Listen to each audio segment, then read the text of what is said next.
कहता हूं कि अगर ब्लू बुक में आपकी जो प्रेसिडेंट का प्रोटोकॉल था उसमें अगर ये बात शामिल ना होती कि American head of the state जो है किसी भी दूसरे हेड ऑफ द स्टेट को रिसीव करने नहीं जा सकता या वो जाना, उसमें आप ये कह लें कि कोई कॉन्स्टिट्यूशनल इशू आ जाए, एम्बिगुइटी आ जाती, अगर ये ना होती तो ट्रंप लेने भी आता जिस तरह फ्रांस का प्रेसिडेंट लेने आया और फिर सी ऑफ करने भी आता।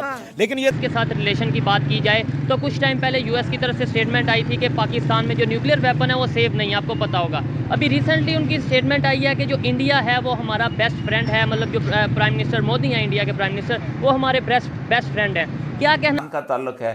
पाकिस्तान अब इस वक्त अमेरिकन मैप के अंदर, इंटरनेशनल मैप के अंदर वो हैसियत नहीं रख पा रहा कि जो हैसियत आज से इसकी कुछ अर्सा पहले थी।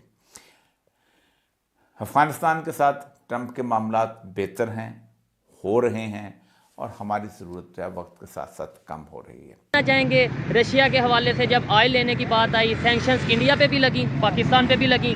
इंडिया ने ऑयल लिया, फिर भी वो बेस्ट फ्रेंड, हमने बात भी मानी, फिर भी हम जो है हमारे अगेंस्ट स्टेटमेंट आती है। डोनाल्ड ट्रंप का इंट्रोडक्शन कैसे करवाते? एक वक्त था कि आपने मुझे इंट्रोड्यूस करवाया था, आए आज मैं आपको जो है ना 1.3 बिलियन इंडियंस के सामने इंट्रोड्यूस करवाता हूँ, और जो 15,000 का इंडियन डायस्पोरा स्टेडियम में मौजूद था, भाई उनका तो उनकी साथ छाती कहते हैं ना चौड़ी होगी, सर गर्व से बुलंद हो गया।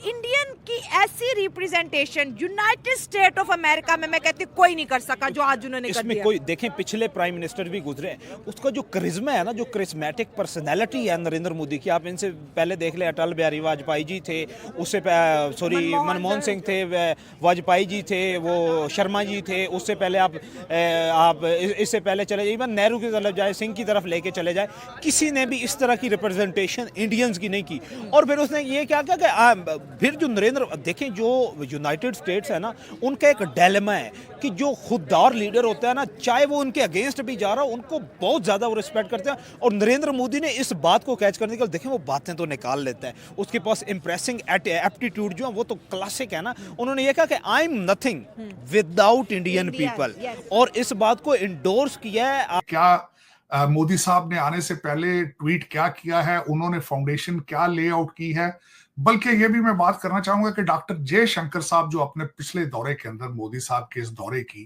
क्या तैयारी करके गए थे। लेकिन थोड़ा सा मैं बोलना चाहूंगा, खासकर अपने बिलखसूस पाकिस्तानी लोगों को अगर कोई देख रहे हैं तो उनको बताना चाहूंगा कि लीडर जब जाते हैं बाहर दौरों पे तो वो क्या करते हैं। वो बिलखसूस मैं इस चीज के हक में होता हूं, हमेशा कहता हूं कि Modi is a nationalist leader, और मैं हमेशा ये कहता हूं पाकिस्तान को भी एक नेशनलिस्ट लीडर की जरूरत है। आधे लीडर की जरूरत नहीं है जिसका आधा पांव पाकिस्तान में एक टांग हो और दूसरी टांग दुबई या लंदन में हो। हमें ऐसा लीडर नहीं चाहिए। इसीलिए आपका और भारत का कंपैरिजन नहीं बनता। आपकी डेस्टिनेशन अब जो है वो काबुल की तरफ है। आपको सिर्फ अब अफगानिस्तान के साथ कंपेयर किया जा सकता है। Bangladesh is even better than you are. अब मैं उसमें बात करना चाहूंगा कि पेरिस के अंदर, फ्रांस के अंदर मोदी साहब क्या करके आए, किस तरह रिसीव किया। जो मुझे चीजें अच्छी नजर आई मैं बताना चाहूंगा। एक तो ही वाज अ को चेयर ऑफ द समिट, और ये तीसरी समिट थी। पहले 2 समिट, एक यूके में हो चुकी है और ये एक साउथ कोरिया में हो चुकी है, तीसरी समिट थी। इंपॉर्टेंट इसलिए है कि अगली चौथी समिट जो है वो भारत होस्ट करेगा उसको। ये बड़ी इंपॉर्टेंट बात। फिर मोदी साहब ने वहां पे स्पीच दी। उन्होंने कहा कि अब जो है ह्यूमैनिटी को आर्टिफिशियल इंटेलिजेंस इसकी कोडिंग करेगा। 2-4 चीजें उसमें जो मैं खासकर बहसीते as a role of Pakistani American angle के साथ बात करूंगा कि जेडी वाइस वहां पे मौजूद थे। 2 तस्वीरें जिनके ऑप्टिक्स के बारे में बात करना चाहूंगा, बहसीते एक सब एशियन पाकिस्तानी और एज एन अमेरिकन। एक तस्वीर ये थी कि मोदी साहब बैठे थे जब उस समिट के अंदर, उनकी एक साइड पे मकरा थे जो चेयर थे उस समिट के, दूसरी साइड पे यूनाइटेड नेशंस के सेक्रेटरी जनरल थे। तो उससे पोजीशनिंग नजर आती है कि what is positioning of Modi, what is the positioning of India. दूसरी तस्वीर जो है वो भी इंपॉर्टेंट है। लंच होस्ट किया, लंच के दौरान ही was sitting with JD Vance and Usha वहां पे बैठी थी।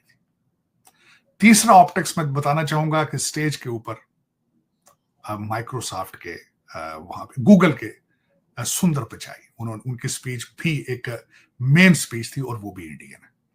तो इसमें अगर देखा जाए तो इस वक्त आप जो 1951 के अंदर भारत ने इन्वेस्टमेंट की थी इंडियन इंस्टीट्यूट ऑफ टेक्नोलॉजी के, उसके फ्रूट सामने आ रहे हैं। और आप देख रहे हैं कि इस वक्त अगर देखा जाए तो वेस्टर्न सिविलाइजेशन के अंदर दो कौमों का अरूज नजर आ रहा है, एक ज्यूइश और दूसरे भारतीय। और उसके पीछे सीक्रेट क्या है? तालीम है, इनोवेशन है, विल है, डेडिकेशन है, ये चीजें हैं। इसके बगैर आगे नहीं हो सकता। लेगेसी का लोगों को शौक है, जो कि जहां से मैं हूं वहां इन चीजों का बिल्कुल फुकदान है। लोगों को तालीम अभी तक मुझे आज किसी ने क्वेश्चन किया किसी चैनल पे कि पाकिस्तान में आर्टिफिशियल इंटेलिजेंस का मुस्तकबिल क्या है, तो मैंने एक सिंपल जवाब दिया था, जहां लोग अभी जिन्नात में और काले जादू में और काले बकरों में बिलीव करते हों, उनको आर्टिफिशियल इंटेलिजेंस की जरूरत नहीं होती। और वाकई आज मैं वाकई कहूंगा वहां पे आज भी जिन्नात के जरिए गवर्नमेंट हुकूमत चलाने की कोशिश की जा रही है। मैंने अगले दिन एक और बात आलिया की है कि डीप सीक से ये क्वेश्चन किया था कि what is the future of Pakistan. उसमें 3-4 चीजें और उसका जवाब आया, और उसमें जवाब में उन्होंने पॉलिटिकल करेक्टनेस की, लेकिन एक चीज उन्होंने मैं डिस्कस करना चाहूंगा आपसे कि उन्होंने कहा कि 60% पॉपुलेशन इज एज ऑफ 30, और अगर इनकी सही तरबियत ना की गई तो you can figure out what is the future. अफसोस के साथ वो जिस ग्रुप की मैं बात कर रहा हूं, उनकी आंखें बंद और कान बंद है।